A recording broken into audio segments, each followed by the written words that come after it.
Hi, I'm Susan Lewis from WRTI. I'm here with pianist Daniil Trifonov. Daniil, hi, how are you? Good. Congratulations on this album, Bach, The Art of Life, a name, a twist on the art of the fugue. Could you tell us the story about this album? How did it come to be, and what story does it tell? Well, of course, first was the art of fugue. I long time ago already wanted to learn it, and I started, I believe, 3 years ago. It took me about 1 year to learn it like first, and when I would start already playing it in recitals, and when the pandemic started, and mm, so I had even more time to spend with the music Right. again. And then later, last winter, I recorded it. Right. Well, and this album is really interesting because it's 57 tracks with a range of music showing different sides of Bach and his children and his family and his legacy. I wondered if you could suggest 5 pieces or combinations of pieces and talk about the stories behind them, like why you chose them for this album. So, well, let's start with maybe with a little bit longer track. I would say maybe Chacon of in a Brahms transcription. It's maybe 13 minutes, but it's really, I think, an important work in Bach's legacy, and it's also, well, there is a proposition that it likely was written as a lament upon learning of his death of his first wife. Yes. Yeah, and I think it's just through the spirit of the music. I think it makes a lot of sense, and it actually shows us the emotional world of a composer in a way, because this is one of the most emotionally powerful music that he wrote. And then maybe something from Art of Fugue, the last one of the Art of Fugue. Maybe also another one from Art of Fugue I find interesting is number 6. Actually, I really loved the organ versions of it, and then on organ they very often they double the bass in that particular fugue, and so. And it's doable on the piano, not the entire thing like with organist, but in crucial moments it's possible. So yeah, that's number 6. It's a more serious piece, is it? Well, it's also another interesting thing about it is because it says it's in French style. That's something I learned not so long ago. Actually, is that in French style there are rhythmical laws that govern French style, and one of them is that depending on the meter, the shorter notes need to be syncopated, like pam pa pam pa pam pa pam. It's just this is a very interesting fugue where I've basically combined those two ideas. One is from organ practice of performance practice of this piece, and another one is from historical ensembles that play on Baroque instruments that employ this technique with a French style in this kind of music. Cool. And then maybe other two. Maybe entire variations from his from Johann Christoph Friedrich. How did you choose them? I just was discovering the music of all his children, and also Bach's predecessors as well, and some other family members and friends. And this piece is interesting because it was finished in 1792. Mozart already died. Beethoven was already writing his piano concerti. It was 42 years since the death of his father. So much time passed, and it's already a window into another epoch, basically. I thought it's interesting to see the bridge of time. And the last piece, maybe from Anna Magdalena, when something. This was the notebook for his second wife. Maybe from the D minor Polonaise. The interesting thing about that piece is that it was one of the only one that didn't have any title or any composer. I mean, many of them did not have a composer written down, but all of them had a title. unless it was variation on already existing one, like in a different, like transposed into a different key and some things like that. But as a separate piece, it's the only one that doesn't have a title, and it's a bit puzzling. And I find it's a very beautiful piece itself, and we don't know really what its name is and what who wrote it.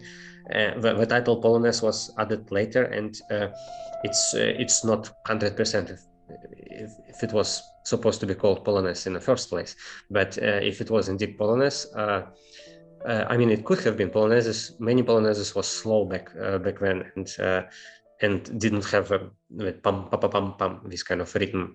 It was already later more common. Then maybe the last one of the Art of Fugue. That's good. That's good. Yeah. Talk a little bit about that piece, because that was unfinished. How did you approach that? In the beginning, I thought to leave it unfinished, but then I had so much time during the pandemic, so I've wrote several different endings, and but then actually the one that turned out I turned out to like was the one where I basically followed the rules in a most strict way, and that's actually something that makes it easier to write in polyphonic style, because in a more romantic style you sometimes don't know what to do because there are so many choices. In polyphonic, if you do one mistake, it's very clear, or if there is like one, you try to do something that diverts too much from the rules, it doesn't work anymore. It doesn't make any sense. It seems very complex, but it's governed by very clear laws. And what I basically did was take all the four themes. There is only one way that they can work. It was discovered back in 19th century how they can align. And I mean, most of the attempts at the finishing that fugue revolve around that setup. But then I just made sure to kind of go in simple route where all four themes would pass one time in each four voices. So it would be 4x4 basically, 4x4. And first two times would be in a classical set and the setting, and the second two times every single theme would be inverted. And this I discovered when I was playing around with seeing how it all works, is that somehow it still works in inverted all four themes. It's amazing. The system works in the favor of this music in a sense, because you discover things that you think, I'm not sure if it's possible because we don't find it in a score, and then you try it and it's actually possible. I also played around with theme going backwards, and it also works like that as well. It's something that he would do in musical offering. There is one canon like that, but in this Art of Fugue, we don't know. Maybe if he lived longer, maybe he would employ some of those techniques that he would use in other music. So it seems that Bach can be studied and understood mathematically and in a very highly technical sense, but also you talk about the importance of nature. And at one point in the album notes, you say this album is in many ways about love. So could you talk about the emotional component? What draws you emotionally? Well, actually, nature part here is not emotional. Yeah, the nature part, that's interesting thing, which I read in Gardiner's book, the Music in the Castle of Heaven. It's wonderful material. But the one interesting thing for me was that he was describing how at that time when Bach was writing the music for the church, all those things, they were basically the mathematics, the polyphonic music, the nature itself. It was all part of the proof of a higher consciousness, or no, proof of God, basically, and just the logic of the universe, basically. That's one of the reasons why actually the church supported so much polyphonic music, because it saw it as a key to understanding, to a deeper understanding of God. And in that sense, nature is kind of part of that same concept. So it is not necessarily nature in a sentimental way. It's more in the concept itself of nature being a miracle of universe. When it comes to emotionality, yes, there is actually, that's one of the great things about Bach is that no matter how complex his music, he still manages to have so much emotion in it. And there are parts in Art of the Fugue that have as much emotional content as, let's say, Chaconne in D minor, or it's not just kind of scientific music for purpose of to make a point, to make some scientific point. It also has a lot of emotional power as well. And so what draws you in the most?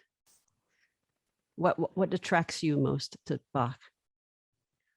Bach, well, it depends which works, of course, because we also have another side of Bach in works like in Anna Magdalena Bach, where sometimes we see music that is even surprising to see, because it's so different from what we are used to hear of Bach. But there are some pieces which are very festive, and not just festive, but kind of music for domestic music making, and almost like a partying music, like the musette, for example. And also it reflects in his sons in a way. They wrote the music of a very, it has a lot of this emotional communication, music of his sons as well. And we find it in the music of the father as well. Thank you so much for talking with us about this beautiful album. Thank you.